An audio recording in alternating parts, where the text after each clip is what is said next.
Hi, Kim West, the Sleep Lady, and today I'm going to answer Jeff's email. He wrote in saying, my 4-year-old is a great sleeper, except at bedtime we tell her stories, and when she was little we used to pat her bottom to sleep, but now we do books and a story, and sometimes she asks me to pat her to sleep, and other times I read her the stories and we snuggle on these pillows on the floor and she falls asleep there and I transfer her to her bed. That seemed to be going okay, but she would wake up in the middle of the night and she would come to our room and I would just let her into the bed because it was just easier and I was tired and I didn't mind it that much. But it became a problem for my wife who couldn't sleep with her in the bed. So we told her, honey, it's time for you to sleep through the night in your bed. And she would do it most of the nights, but what ended up replacing it is she would come to our room and say, I have to go potty.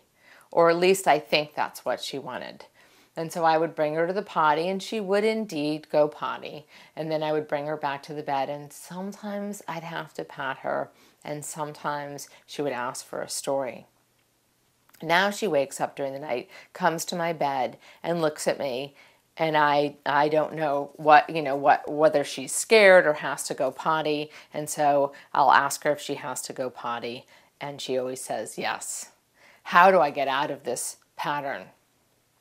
Jeff, I'm really glad that you asked me these questions because they're really common, and it shows you how quickly we can replace one problem with another.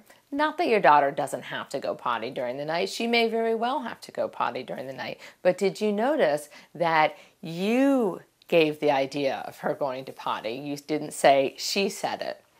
I call that leading the witness. It's like saying, honey, did you have a bad dream? And all of a sudden they're like, as a matter of fact, I did have a bad dream, or as a matter of fact, I do have to go potty. Good idea, Dad.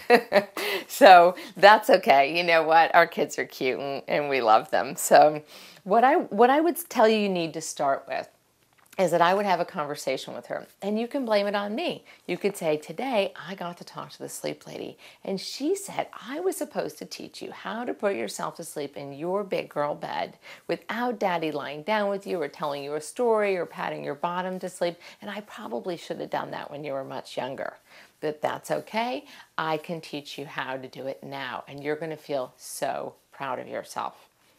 So I would probably do a sleep manner chart, cooperates at bedtime, lies quietly in bed, puts self to sleep without Daddy telling me a story or Mommy patting my back or whatever it is. And then don't forget, put self back to sleep during the night without Daddy telling me a story or patting my back or whatever it is the typical crutch. And then stays in bed all night long until my wake-up light comes on. She's at a great age for doing this. There's lots of products on the internet that you can find, or you can even go buy an appliance timer and say we have to lie quietly in our bed until our wake-up light comes on and show her what that looks like.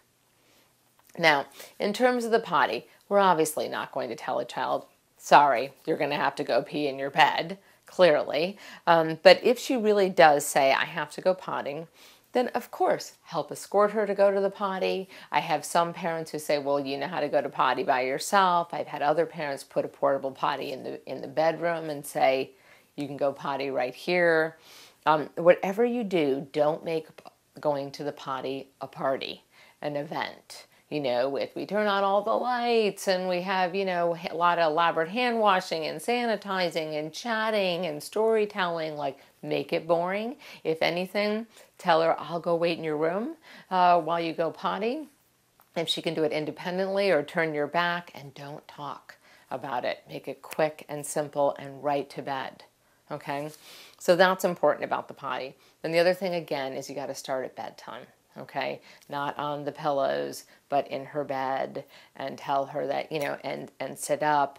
And if we get into a struggle about that patting on the back, say, you know what, I can only pat your back for like 1 minute, and then Daddy's going to sit here, but there's no talking, and I'll stay here until you're asleep. Okay, and so again, you don't want to replace any problems. Don't start singing and humming, because then that will be your new problem, and then move out every 3 nights. And every time she wakes up during the night and piddle paddles into your room, you stand up, you take her hand, don't lead the witness, You walk her back to the room, you remind her that her wake-up light is not on, get her back into the bed, and resume your shuffle position. I would say it's about 2 weeks. Lots of times I find that it gets worse before it gets better. The first couple of nights are okay. Maybe the third or the fourth night, it's like our child says, you know what, I don't like this program. It seems to be sticking. How can we get back to the old program? So that's really common, and you just have to stay consistent through it, and you will have a 4-year-old who sleeps through the night and is really proud of herself. So good luck, Jeff. Thanks.